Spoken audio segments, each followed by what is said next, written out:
Di antara pembatal yang mesti kita tahan adalah makan dan minum. Hal ini bisa kita lihat pada yang pertama dari Al-Quran. Allah Subhanahu wa taala berfirman, "Wa kulu washrabu hatta yatabayyana lakumul khaytul abyadu minal khaytil aswadi minal fajr. Tsumma atimus siyama ilal lail." Makan dan minumlah sampai terang bagi kalian benang putih di antara benang hitam. Maksudnya datang fajar subuh, setelah sebelumnya itu adalah gelap malam. Kemudian sempurnakanlah puasa tersebut sampai malam hari. Maka kita bisa simpulkan dari ayat ini, setelah masuk fajar subuh maka kita wajib menahan diri dari makan dan minum.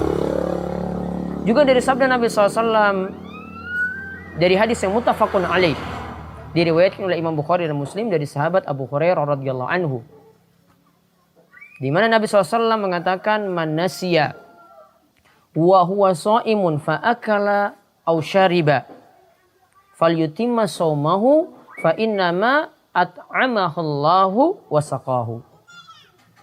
Kata Nabi SAW, siapa yang lupa saat dia berpuasa, dia makan atau minum,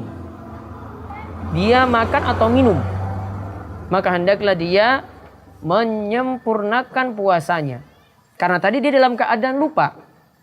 Karena ingat, ketika itu Allah lah yang memberi dia makan dan memberi dia minum.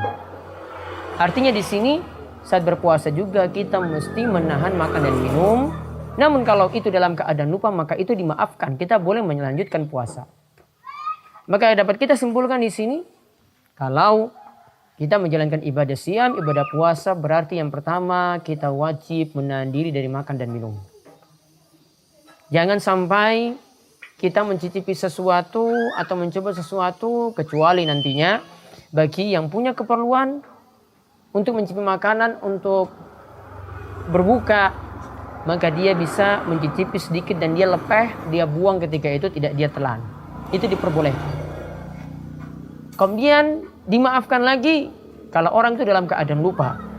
Karena mengingat hadis dari Abu Hurairah tadi, dan juga mengingat sabda Nabi SAW, "Inna Allah tajawaza li an ummati", sungguhnya Allah itu maafkan umatku.